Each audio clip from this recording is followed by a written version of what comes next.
Amen, amen. Amen. Je vous salue au nom de notre Seigneur Jésus. Que la grâce de Dieu soit avec vous. Et que sa paix soit avec vous. Les gens du village vous saluent. Voilà, depuis le vendredi, j'étais encore au village. Je suis arrivé hier. Amen, amen. Amen. Si tu le peux, tu vas te tenir légèrement.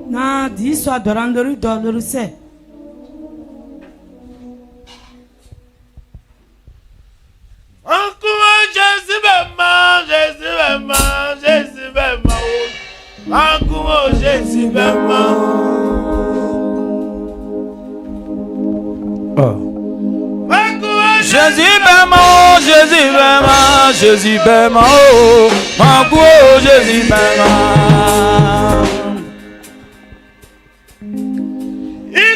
Jésus Bema, Jésus Bema, Jésus Bema, Mango, Jésus Bema. Bandamaro, yeah, Jésus Bema. Bandamaro, Jésus Bema.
Toi le roi de gloire, que tu sois béni pour l'éternité. Viens nous parler ce matin, Seigneur, au nom de Jésus. Amen.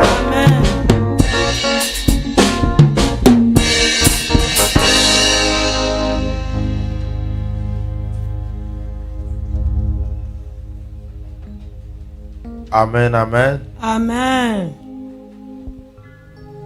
Bien-aimé, dans la vie chrétienne, Il est possible Jésus yo ta de urigi commencer avec beaucoup de feu pour Dieu. On est chaud. na we pelisi na be Chrétienne là. ka kia Chaud. te ka kia crin. Mais avec le temps, ce feu peut souvent diminuer. Na ble gure be ikeba ye bale Beaucoup ataya de zara chrétiens ont commencé avec une grande passion pour la prière, na chrétien no aperisia l'évangélisation bazeri voli ko et bazeri le ko service. te o bale Mais nyama pa aujourd'hui, leur zèle est devenu faible. yere bola be wo be tazana Dieu ne veut pas d'une vie chrétienne froide ou même timide. balika Jésus yo ta ale Dieu te ne be ki veut woro pas varo une vie chrétienne tiède. te ki woro be En tout balika cas, be varo moi personnellement, souvent ça me fait peur. gikima ye kanziangi Il ne veut pas la vie chrétienne tiède. Jésus le Il ne veut pas eka la vie chrétienne froide. troro varo ye ka woro varo La chaleur avec laquelle tu as commencé là, il faut continuer comme ça. be perisia fianso ti ki C'est pas abe facile. igwa gura anya Mais c'est possible. na J'ai dit, Yes, c'est là. pas facile, mais c'est possible. ma fille ya tono ye male zine na C'est pourquoi dans l'Apocalypse chapitre 3 verset 15 à 16, awire wo Dieu va faire des reproches à l'église de Laodicée. bali we fi la Il leur dit que non, mais les amis, vous êtes devenus tièdes. yera be nu kakra wuroro Tièdes, moi je vais vomir avec vous. de kakra wuroro ma fe Vous akanya avez commencé chaud. ka perisia C'est kakia comme on peut dire l'église de foi agissante. mo le bi pa Vous la kra avez weke commencé chaud en train ka de sauter, perisia te sauter. kakia Mais il te y a ka quoi? foro Vous êtes devenus tièdes. me kra ka vo wuroro Le chrétien ne doit pas garder une flamme spirituelle. Ça veut dire que le chrétien doit garder une flamme spirituelle active. La Na, flamme spirituelle ayirale, doit rester il est activée. kebe e fwe piri C'est pourquoi ce matin, awire bla le ligo thème qui va nous entretenir, ka e we awire c'est we ba ka ba maintenir la flamme du zèle activée. na ire Maintenir la flamme du zèle yable activée. e fwe piri C'est-à-dire, agire de la manière que tu étais zélé, fianso de le la ki ira manière pla que wira tu étais zanya chaud, ti kia de la manière tu faisais beaucoup de bruit pour le Seigneur. ti funwe ira Il barizia faut que cette flamme reste activée. yable ye kia ku e Il faut fwe que la piri lampe reste allumée. ire kia gbo be e fwe Et piri c'est ça le défi pour les chrétiens. ye za ko ye ke pla le chrétien Je ma veux définir un peu le mot zèle. na Le mata zèle, c'est notre ardeur, notre chaleur pour réaliser quelque chose. na fere ya krate C'est ka ko Aussi ka we to krebe notre yire passion. C'est-à-dire être passionné de quelque chose, c'est quelque chose, tu as beaucoup envie de le faire. Tu aimes le faire. fe dure ta kre dro ima C'est aussi ya bare be kre notre engagement profond pour Dieu. ye wure ka sia ba Parlant de l'engagement, wure c'est-à-dire on est engagé profondément. ka sia Il n'y ba a wure pas ma un moment donné où on laisse une petite place à une autre chose. na ye ka dora Tu es no engagé Fais durer véritablement la giro. pour le Seigneur. ya ble ka bo fo Donc, no quand ba nous parlons de maintenir, de ka be maintenir, fo c'est garder, Fais c'est ta réserver, fait ta doli be yire c'est laisser au même niveau. e fo e tora C'est pourquoi nous voulons dire, nous Wa devons ba garder notre amour, kale sora notre ligo engagement, kale wisi ya notre ba énergie pour Dieu. e fo ba e Il ta faut que doli ba nous le zeya gardons cela. ka wo fa ta do ba C'est le pourquoi zeya le texte qui va nous en esprit, servez le Seigneur. Amen. amen Paul était en train de donner conseil à l'église. On s'assoit. Paul donnait we pa na conseil à l'église de Corinthe. ya ku we fina ku e Il les encourageait à se consacrer à Dieu. ya ku wo fu Il na les wala encourageait no ba le à véritablement se mettre au travail de Dieu. wo ka zambale yo pa wo pozia Parce qu'à un moment donné, dans l'église de Rome, Rome l'église qui l'église voulait devenir comme une association. l'église que le paru to aller zo C'était comme des habitudes. le club na wule te vole mi De de toute ki façon, on vient chaque dimanche, ka dan on jomasi chante, angi on fama danse et on ka sort. dere bo ka nene mo ka wura Et à un moment donné, play ce to bo sont des raisonnements qui voulaient prendre la place. so furo wo kusi wo pole bli bo we La religiosité, c'est-à-dire les gens étaient devenus des religieux On les appelle des gens qui viennent à l'église. to wola l'église la Des muno gens qui connaissent la Bible, na qui to connaissent bible les to versets. to verset Alors, no wobliki Paul était en train de leur dire quelque chose de très important. Paul a wete kre to Il fira voulait les we emmener à s'appliquer à la vie ya chrétienne. ble wo kre Les Bible encourager yirama dans la vie chrétienne. ko fu do wo Les bible inviter yirama à être des véritables chrétiens. to kre chrétien point C'est nu pourquoi il va leur dire, awule yire wule de ayez du zèle na ka fu et fu ne kata soyez pas ka paresseux. kre kuan wo munu En alo plus de cela, bezio il dit, servez le Seigneur yire ka bale dans no pa un esprit fervent. ka pa ka do le grigri ki Et il dit encore, vous Et il devrez est servir le Seigneur. ka mizana yire Vous ma devrez pa faire le travail de Dieu. ka bale yire pa Alors, suite à ces conseils que l'apôtre Paul a donnés, mu voisin Paul we nous ko pla posons chrétien donc la question, ye Comment- awi malanga abole comment nous pouvons garder la flamme du zèle ka active? ye ka Comment zamale cette flamme ke peut ku être ye gardée? fu biri Parce que je vous ai dit, c'est compliqué. ma fere ya tonton Même le ministère, par moments, nous sommes tentés à tiredir. Par moments, nous sommes tentés à être refroidis. Et ce qui reste cherche à nous refroidir. C'est à plusieurs niveaux. La vie des chrétiens peut t'emmener à tiredir. Les circonstances de la vie, les besoins de la vie, les problèmes de la vie, toutes ces choses-là peuvent nous refroidir. Mais il y a une manière par laquelle nous pouvons tout faire pour que la flamme reste activée. Et je pense que cette manière, tu dois les garder dans ton cœur. Comme je le dis et je le répète, nous sommes tentés à aller en arrière. Le chrétien est tenté à rester refroidi. Donc, ces trois éléments que nous allons citer ce matin, je veux dire à quelqu'un, fais ton possible. Il y a des choses que nous voulons noter ce matin. Nous devons fuir la paresse. Nous devons fuir la paresse. Quand on parle de fuir la paresse, c'est-à-dire quand tu constates que le reste est en train de venir, il faut te relever. Le test est non la paresse. Alors la paresse est l'ennemi du zèle. C'est-à-dire que quand quelqu'un n'est pas zélé, c'est qu'il est paresseux. Le chrétien paresseux, il est le chrétien qui prie peu. Il ne prie pas beaucoup. Il connaît tous les raccourcis de la prière. Seigneur, je sais que tu connais toutes choses. Amen. J'ai tellement la foi. J'ai déjà prié, c'est fini. C'est fini, c'est fait. Amen. Le chrétien qui est paresseux, il a la paresse de prier.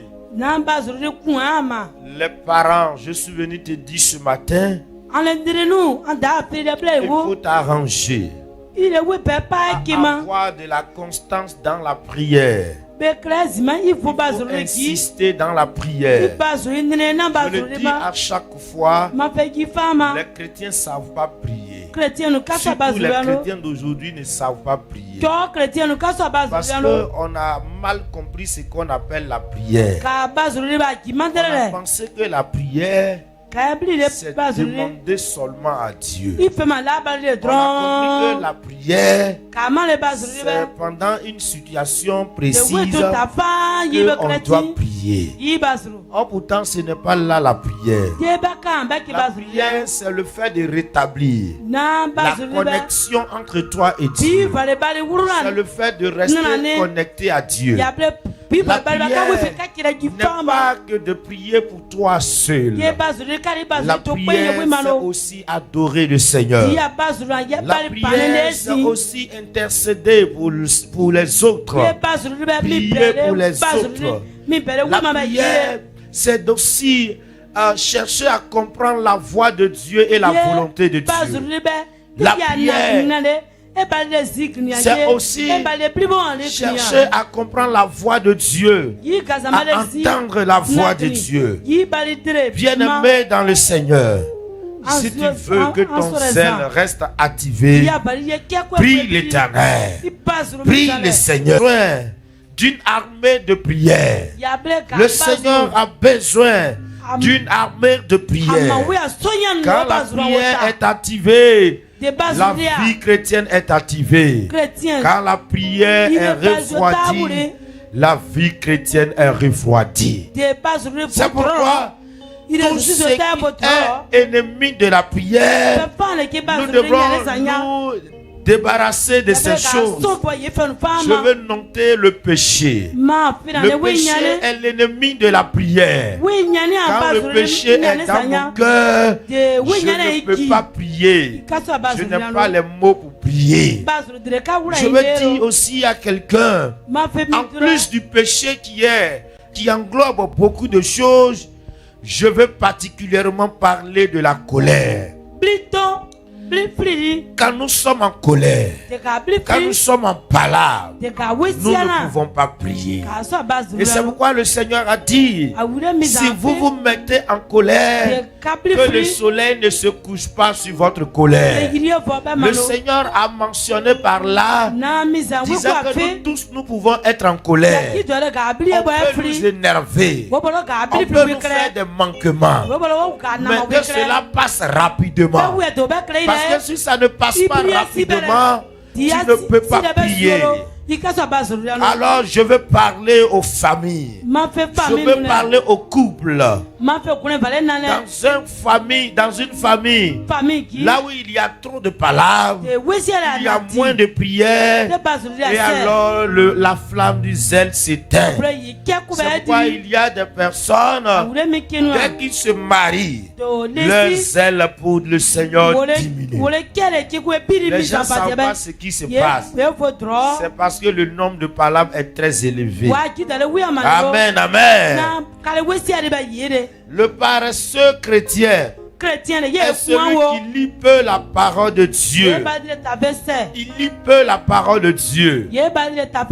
Il médite moins la parole de Dieu. Je veux vous dire quelque chose. La chose qui peut nous propulser, qui peut nous pousser, qui peut nous élever, nous donner la force, c'est la parole de Dieu. C'est la parole du Seigneur. Lis la Bible. Comme je le dis toujours, aujourd'hui nous avons les applications dans nos téléphones. Mais les applications les moins utilisées, ce sont là la Bible. Il faut chercher à te cultiver. Il faut chercher à comprendre la vie chrétienne. Chers chrétiens et chrétiennes, le chrétien qui n'a pas une connaissance intime avec la parole de Dieu, tu es foutu. Je le dis toujours, c'est qu'il y a un problème pour toi.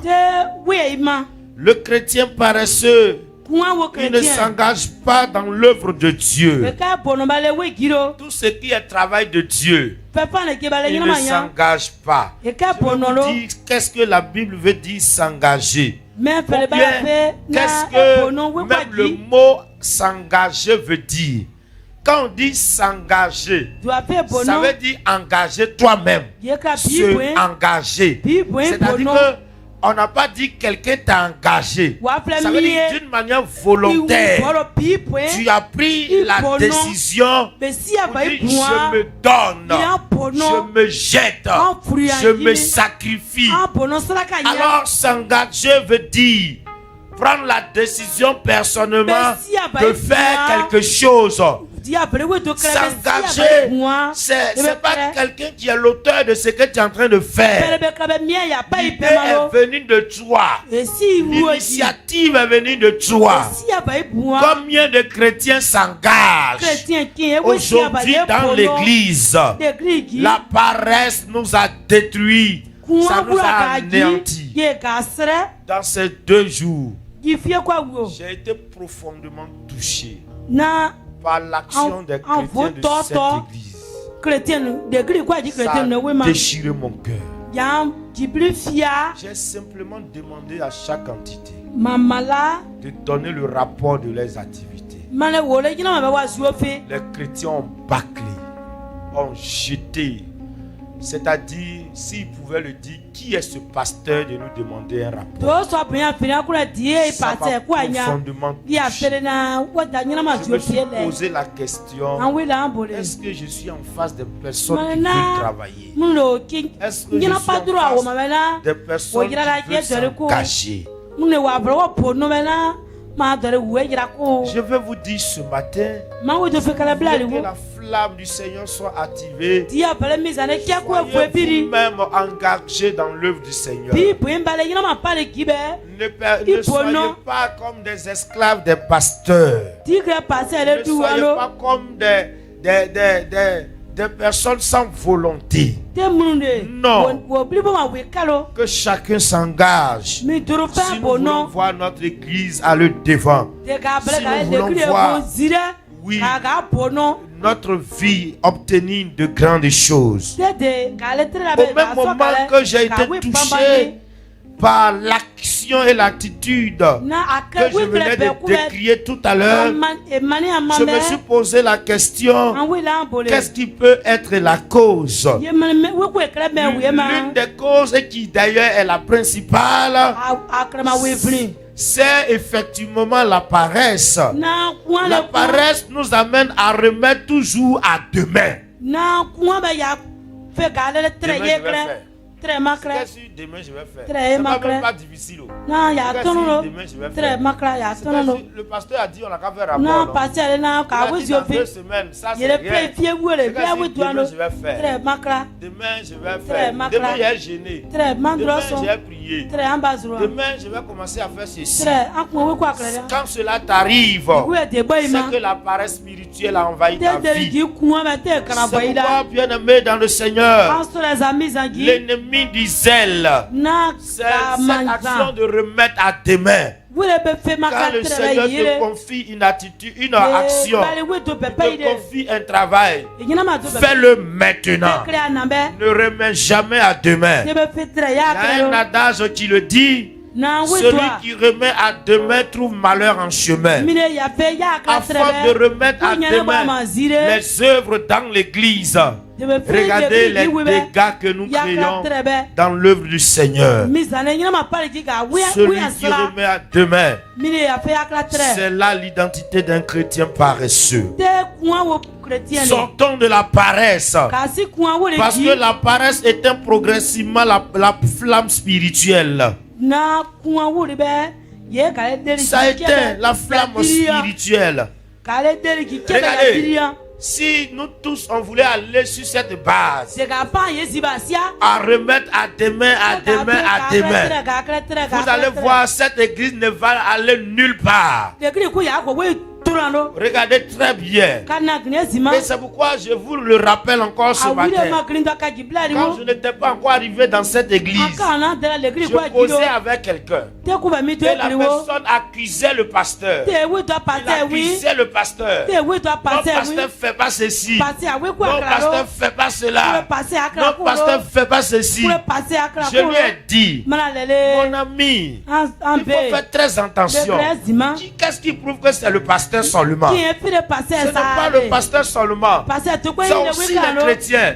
Il faut bien regarder. Le jour qu'un pasteur va décider de travailler, c'est là que vous allez comprendre ce qui se passe. La vie chrétienne, ce n'est pas comme ça. On se lève et puis allez, tout est fait. Je lui ai dit, j'ai insisté. Il voulait discuter avec moi. Parce que moi, je ne savais même pas que c'est moi qui allais être ici. Donc, le jour que je suis arrivé ici, je lui ai dit que tu es sûr que le problème venait que du pasteur seul. Amen, amen, amen. Parce que regardons ce que nous sommes en train d'assister. On a dit on veut un pasteur qui travaille. Un pasteur a dit bon, travaillez, dites-moi le travail que vous avez fait. Vous-même regardez comment c'est devenu palabre.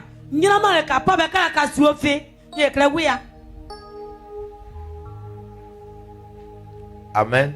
Amen. Être pasteur, c'est pas facile. Oui, tonton Doré. Vous voyez pourquoi la paresse est très dangereuse? Parce que quand on lit dans Proverbes chapitre 6, verset 6, la Bible dit, va vers la fourmi paresseux, considère ses voies et devient sage. Les fourmis là, un peu, ils prennent leur nourriture. Eux, ils travaillent, ils ne font que travailler. Ils ne font que travailler. C'est là que tu vas comprendre que le travail, ça se fait tous les jours. On réfléchit, on pense, on réfléchit. Il n'y a pas un jour qu'on ne doit réfléchir. Dans le domaine de communication, ils peuvent comprendre que le pasteur là, vraiment, chaque jour, je suis en quête de nouvelles idées. En quête de nouvelles idées. Non, je cherche toujours. La paresse est très dangereuse. Ça affaiblit la vie spirituelle. La paresse spirituelle ouvre la porte aux tentations. Tous chrétiens paresseux sont tentés. Ça empêche la croissance spirituelle. Quand un chrétien paresseux ne grandit pas. Une église paresseuse ne grandit pas. Une église remplie de paresseux ne va nulle part. Elle restera là. La paresse est très dangereuse. La Bible a dit dans Hébreux 6:12, afin que vous ne vous lâchiez point. On ne doit jamais laisser. On ne doit jamais lâcher. On doit se débattre. On doit se débattre dans la douleur, dans la fatigue. Et t'as coincé. Mais on se débat pour poser des actions, pour prier, pour faire ce qu'il faut faire. Parce que la paresse, pour pouvoir fuir la paresse, il faut être véritablement discipliné spirituellement. Il faut avoir un programme de prière. Il faut t'arranger à avoir un programme de prière. Il faut t'engager dans le service de Dieu. Toi-même, donne-toi dans le service de Dieu. Un chrétien actif garde la flamme du zèle vivante. Il faut garder ton zèle. Abandonne la paresse. Je vous en supplie. Nous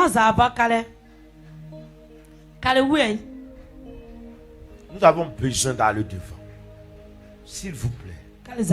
Nous avons besoin d'avancer. Mais avec la paresse, on ne pourra pas avancer. La deuxième chose, il faut être fervent d'esprit. Comme Paul le dit ici, il dit, soyez fervent d'esprit. Le mot fervent veut dire brûler.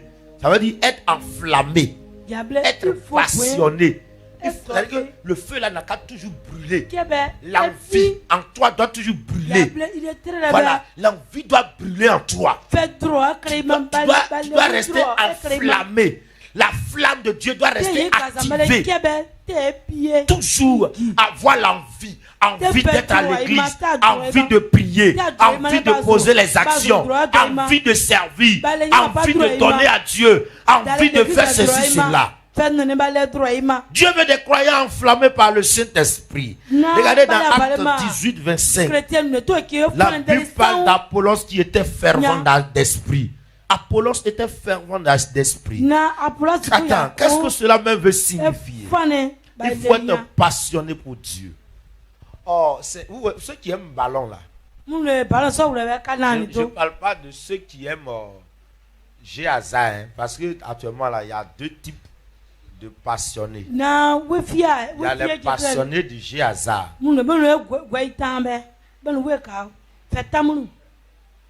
Chaque seconde, il regarde quelle équipe a gagné quoi parce qu'il a mis son argent là-bas. Je vous ai dit que c'est un péché. Tous ceux qui sont passionnés, chaque jour quand l'ouverture est là, je vous répète, tous ceux qui sont passionnés des jeux hasard finiront misérables dans la misère et la pauvreté.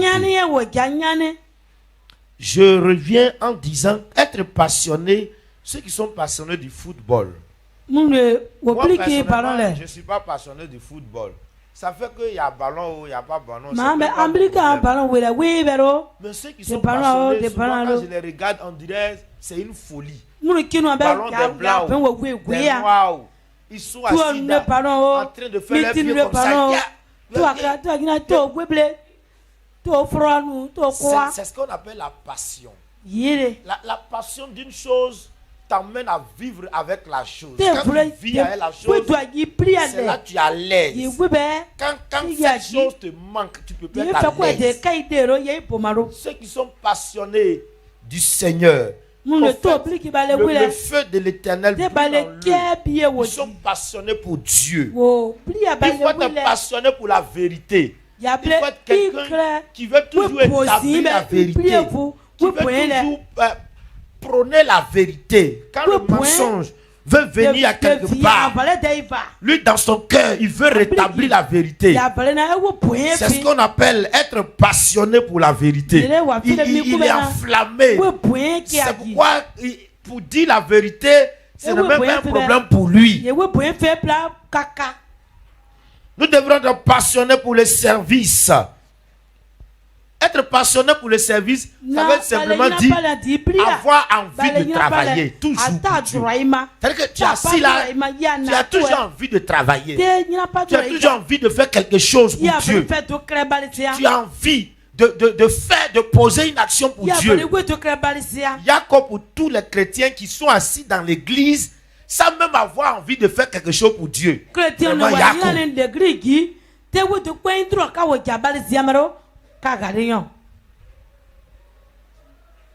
il vient dimanche, quand il veut s'asseoir, même comme son habit est blanc, il va passer le doigt sur la chaise. Il dit, cela ne suit pas bien.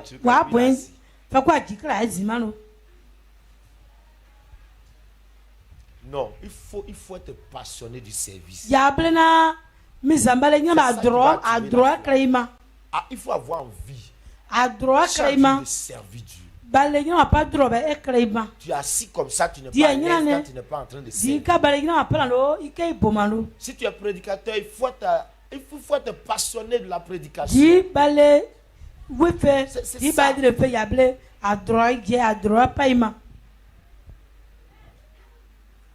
J'ai prêché avant-hier nuit. J'ai prêché. Ils ont dit il faut prêcher. J'ai prêché. Je suis en train de prêcher ce matin. Je ne vais pas dire que je suis fatigué. Non, j'ai même envie de prêcher tous les jours. Si les chrétiens pouvaient se réunir tous les jours, moi j'allais prêcher tous les jours. Ça me réveille. C'est ça qu'on appelle être passionné pour le service. Il y a plusieurs services dans cette église.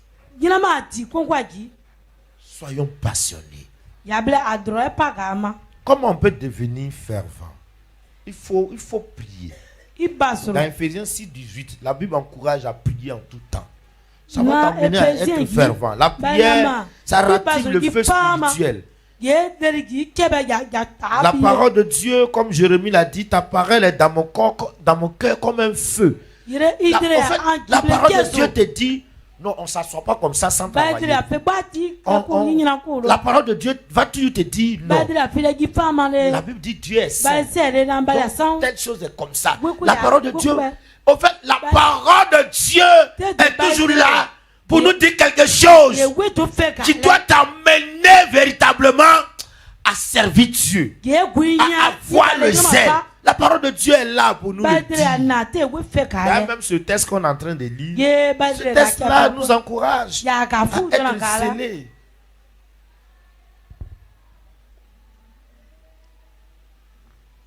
La communion avec le Saint-Esprit, celui qui est connecté au Saint-Esprit, il a toujours envie de faire quelque chose. Pourquoi?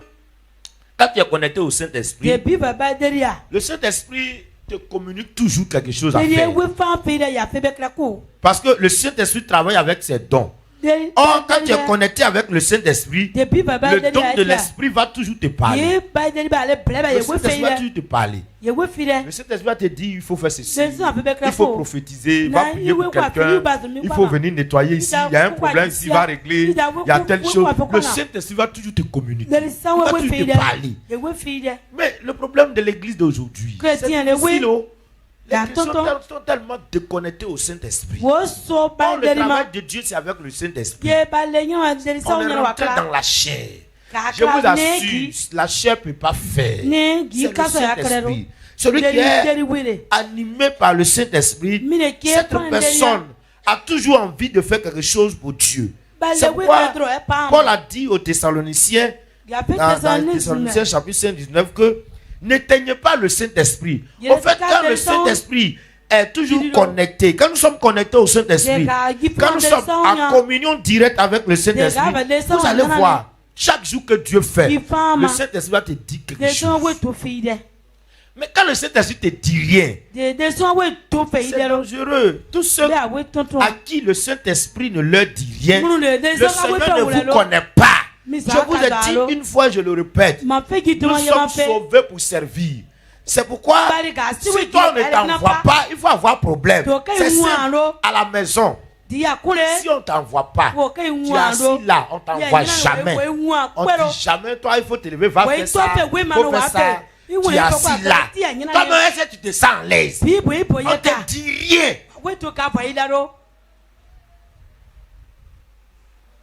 Mais le Saint-Esprit ne t'envoie jamais. Aïe. Pour toi, comment? Et puis, tu n'as pas peur. Amen, amen. Amen. Je le dis toujours. L'enfant qui est beaucoup envoyé connaît beaucoup de choses. Les personnes qui sont beaucoup envoyées par le Saint-Esprit connaissent beaucoup de choses.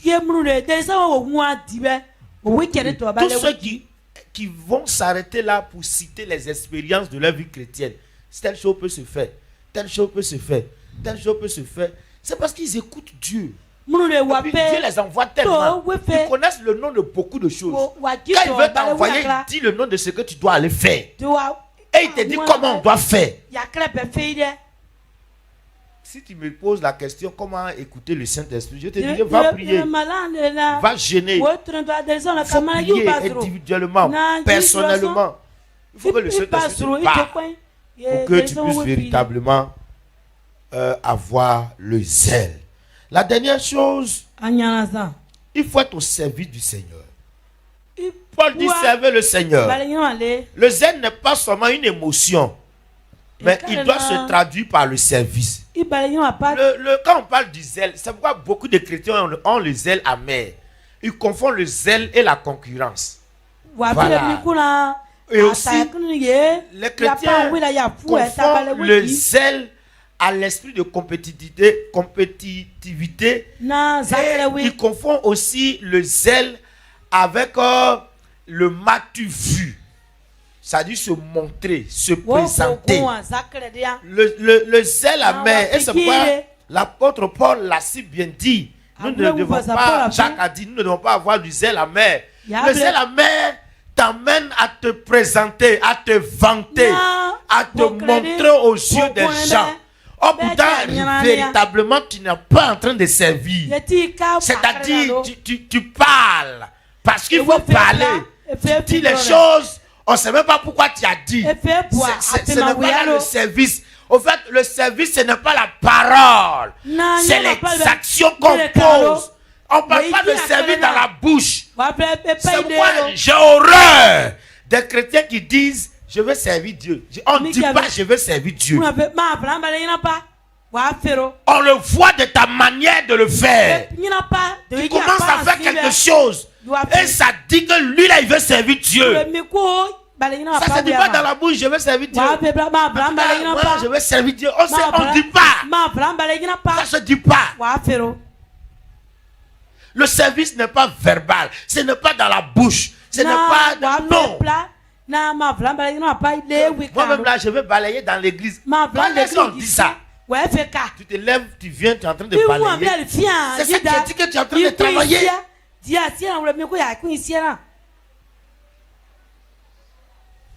Amen, amen. Amen.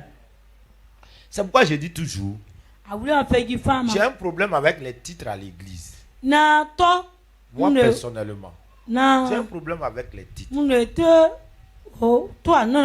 Je suis pasteur, je suis prophète, je suis ancien, je suis diacre, je suis chantre. J'ai un problème avec ce titre.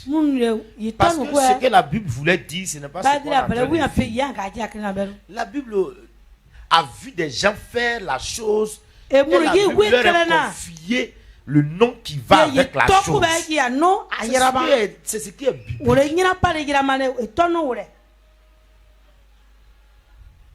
Amen, amen. Amen. Nous devons servir le Seigneur. Pas par émotion. Servir le Seigneur avec émotion. Nous les pasteurs, on voit ça beaucoup. C'est-à-dire, quand tu viens dans une église là, il y a des personnes remplies d'émotions. Tu les vois. 2 jours, 3 jours, bling.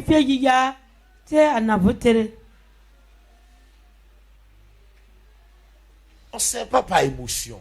Parce que les gens sont là, non. Parce que les gens me regardent, non.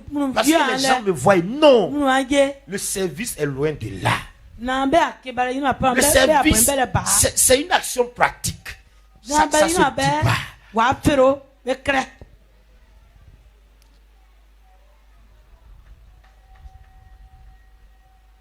Quand le surintendant de région m'a dit, viens dans le bureau de région, il a ajouté quelque chose que moi, il ne savait pas. Il m'a dit que non, viens dans le... Il faut que tu sois dans le bureau.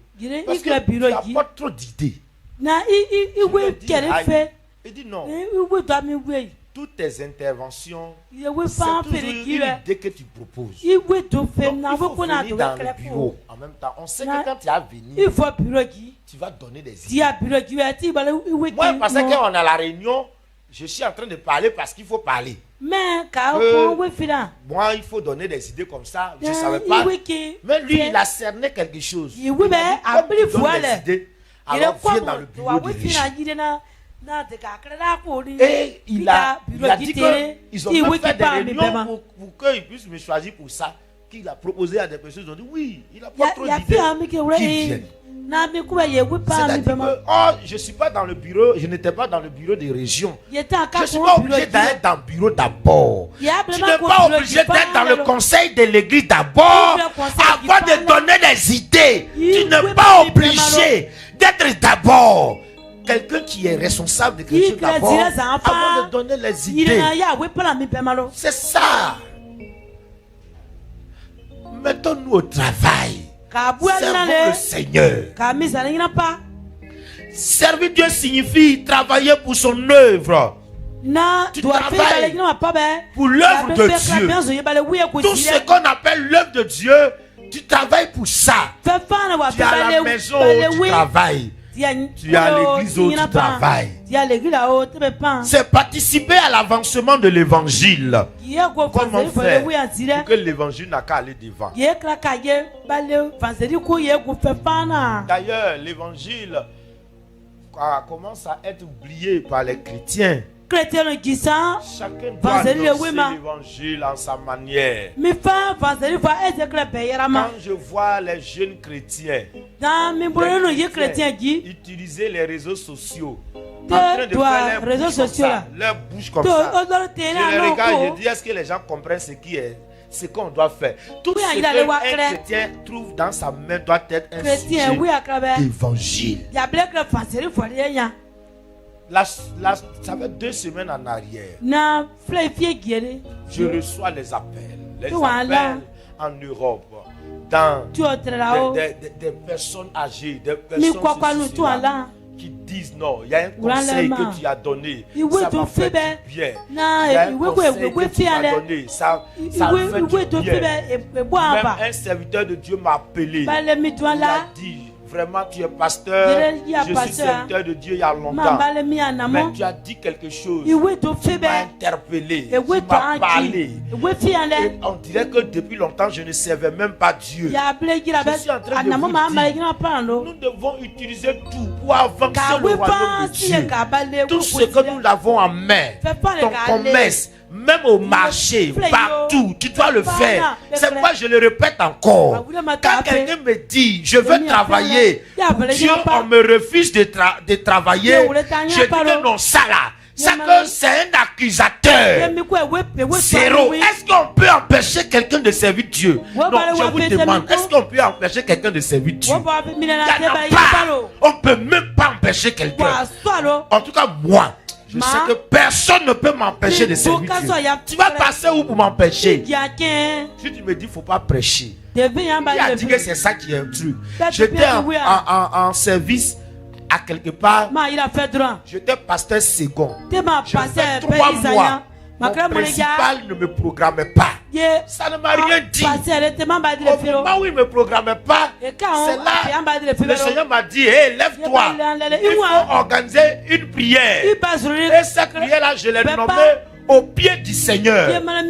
C'était les mercredis de midi à 15h. Mais il ne fallait pas voir souvent 150 personnes, 200 personnes. Mais quand les gens viennent, je fais quoi? C'est pas prêcher, je prêche. Et le Seigneur guérit les gens. Et il y a eu même vraiment des témoignages qui étaient édifiants. Est-ce que quelqu'un peut empêcher quelqu'un de travailler? Celui qui dit que si tu es assis et puis quelqu'un dit à côté de toi, je veux servir Dieu, mais on m'empêche, regarde-le dans les yeux. Tu lui dis, si tu n'es pas menteur, tu n'es pas loin d'être sorcier. Parce que les sorciers sont les grands accusateurs. On ne peut pas empêcher quelqu'un de servir Dieu. Au marché, tu peux servir Dieu. J'ai regardé une femme sur les réseaux sociaux dans ces 2 jours. Elle vend ses gâteaux. Mais pendant qu'elle a ses galettes sur la tête, elle dit, il y a galette. Donnez votre vie au Seigneur Jésus. Elle vend galette, elle prêche l'évangile. Qui l'a empêché? C'est juste le matu vu. On n'a qu'à me voir. On n'a qu'à savoir que je suis là. Il y a tellement de choses. Donner au Seigneur ses services. Qui va venir donner les millions au Seigneur? Et on va dire, il ne faut pas donner l'argent. Qui va dire ça?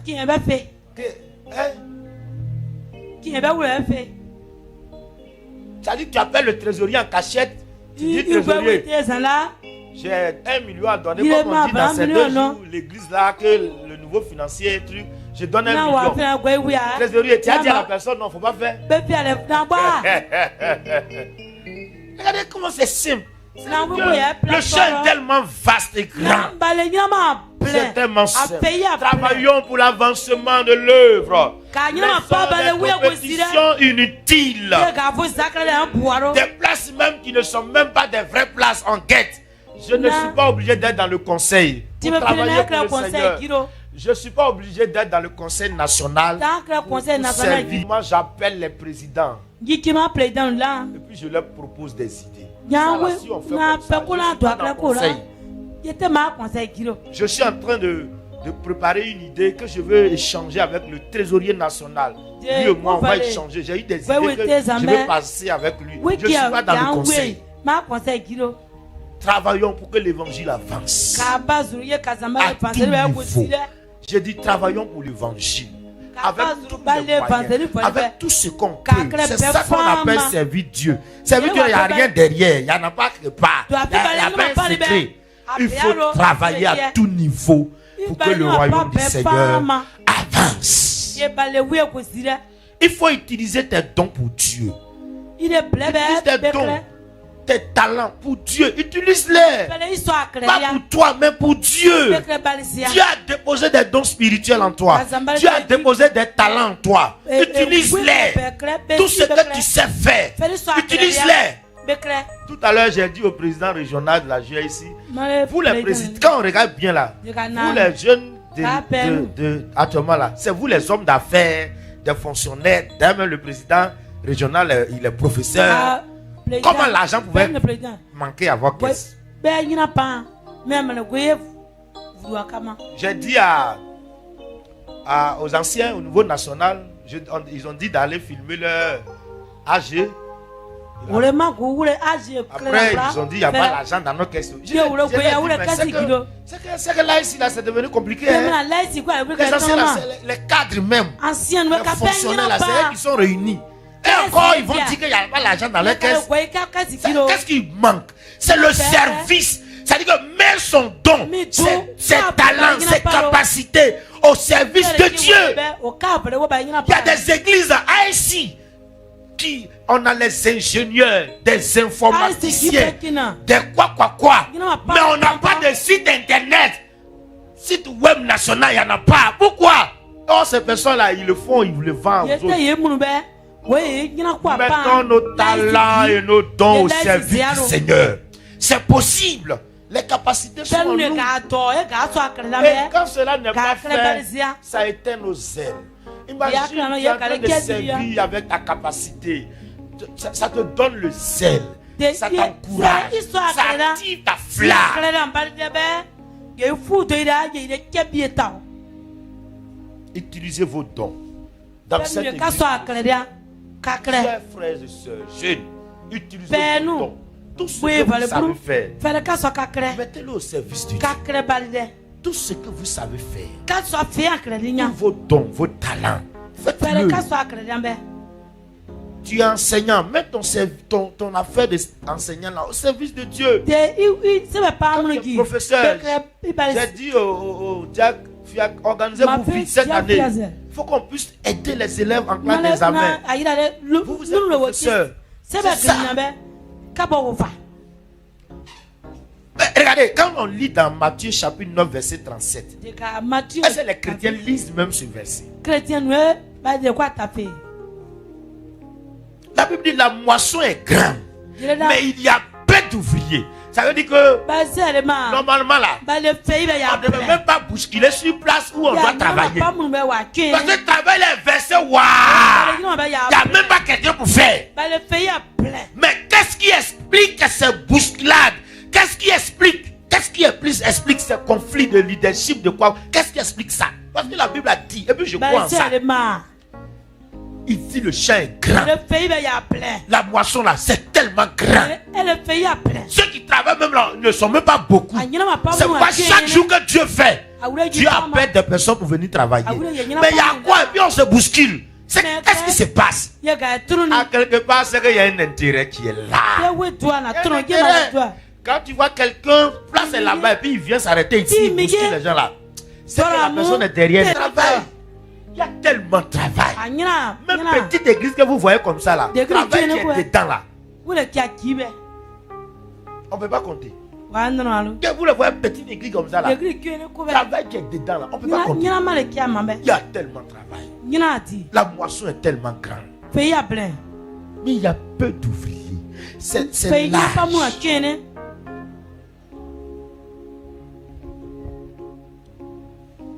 Pourquoi le service maintient le zèle? Ça donne un but spirituel. Il nous garde actifs dans l'œuvre de Dieu. Quand tu sais Dieu, le fait qu'à chaque fois tu es en train de faire quelque chose pour Dieu, ça fait maintenir ton zèle. Ça te rapproche de Dieu. Parce que tu es en train de faire quelque chose pour Dieu. Tu es en train de balayer. Tu es en train de nettoyer. Tu es en train d'essuyer ici. Tu es en train de faire ceci, cela. Tu es en train de changer les choses.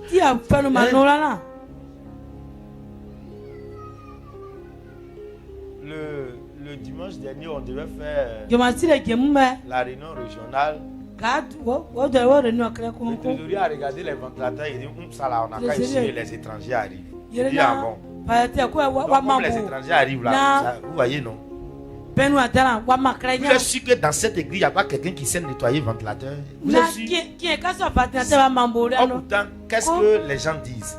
Quand le ventilateur est sale, ça dégage la poussière qui donne la maladie. Donc,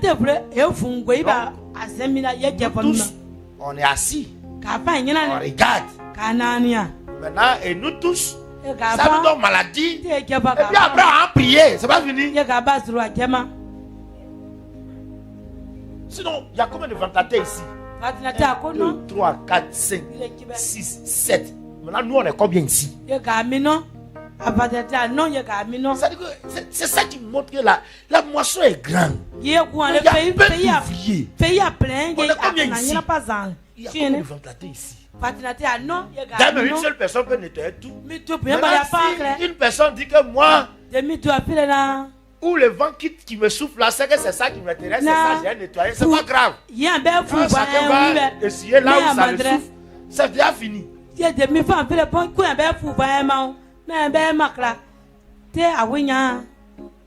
Travaillons de mieux en mieux pour le Seigneur.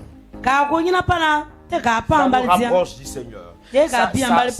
Ça, c'est intéressant. Ça fait avancer l'œuvre. Le Seigneur l'a dit et l'apôtre Paul a insisté. Travaillez de mieux en mieux à l'œuvre du Seigneur. Travaillons de mieux en mieux. Pour maintenir la flamme du zèle activée, le chrétien doit fuir la paresse. Sortons de la paresse. Sortons de cette histoire de nous mettre à demain. Soyons fervents d'esprit. Je vais vous dire quelque chose. L'apôtre Paul a dit à Timothée, le travail qu'on t'a confié là, si tu fais très bien, c'est toi-même ça a sauvé. Regardez, comprenez comment c'est simple. Quand tu es zélé pour Dieu, le domaine dans lequel tu es zélé pour Dieu là, toi-même ça te sauve. J'ai causé avec un gars de la communication. Il dit, bizarrement, la communication ça m'a sauvé.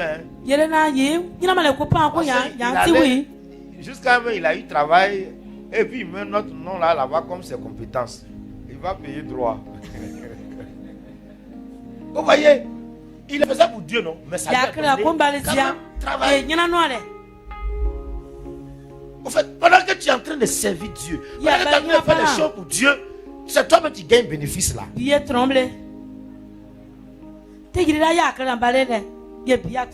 Je prêche pour Dieu. Je prie pour Dieu. Je fais les choses pour Dieu. Mais je vous assure, dans ce temps-là, il y a des fois là, vraiment, il y a des choses que je bénéficie aussi. Je devais aller à Goïtap, là, il n'y avait pas de place. Quelqu'un, je ne connais même pas. Là, lui me connaît. Il dit non, monsieur le pasteur, tu peux pas. Non, viens prendre ma place. C'est ça. Quand tu fais pour Dieu, il y a des fois les bénéfices, c'est toi-même qui gagne.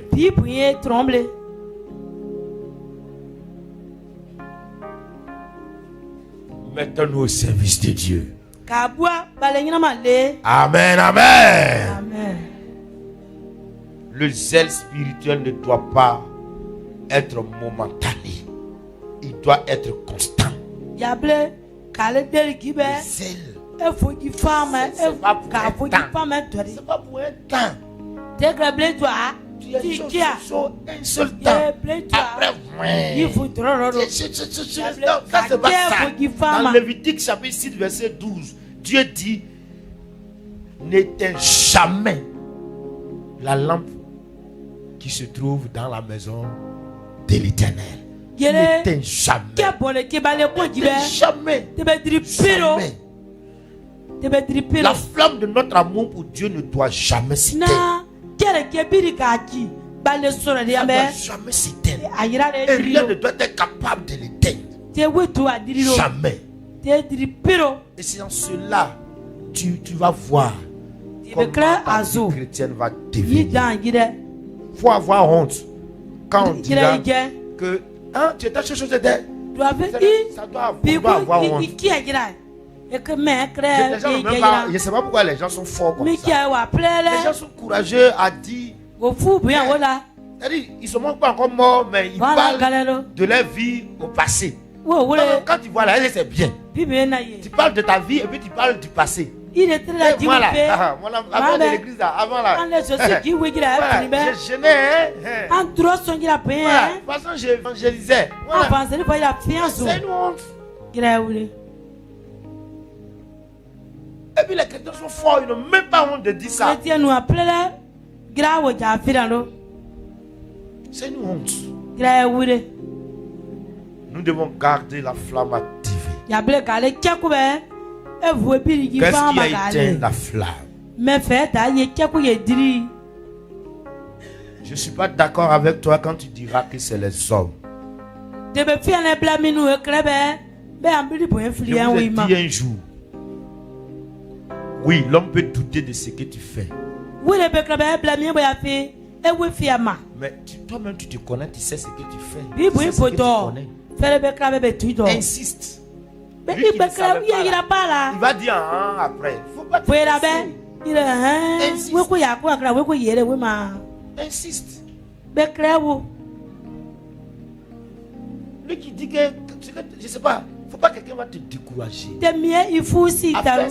Non, il faut insister. Je dis toujours, quand quelqu'un s'oppose à ce que je fais, c'est qu'il n'a pas encore compris.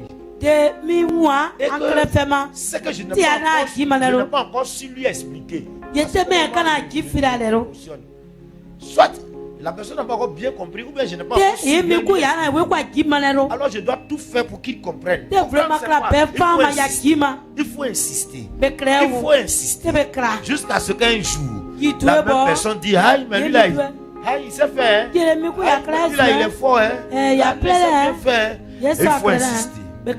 Tu n'auras pas raison devant Dieu. Quand tu diras c'est les gens qui ont fait et j'ai arrêté de te servir. Tu n'auras pas raison devant Dieu. Quand tu diras c'est les hommes qui ont été mon zèle, le Seigneur te dira, je ne te connais pas, tu mens. Tu diras que non, je t'ai donné les capacités. La Bible a dit que Jacob a lutté avec Dieu. Il a vaincu, il a lutté avec les hommes. Il les a luttés. Job a lutté avec ses amis. Il est resté là où il devait rester. Tu as cette capacité de rester fidèle et veiller pour l'œuvre de Dieu, scellé pour l'œuvre de Dieu. C'est capable, tu es capable. Oui. Par exemple, je suis dans le groupe musical. Le responsable de notre groupe me gère mal. Non, c'est capable de un jour te voir entendre. Non, lui là, c'est qu'il chante bien. Quand il chante là, c'est devant tout le monde ici, non? Mais quand il chante bien, tout le monde sait, non? Quand les gens commencent à dire non, c'est les chanteurs, c'est les gens. Ton responsable sera obligé de changer envers toi. Il va changer, il va pas changer comment? Nous allons nous tenir levés. Tu vas faire cette prière.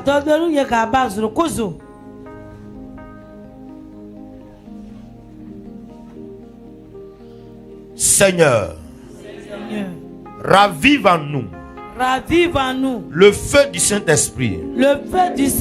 Au nom de Jésus.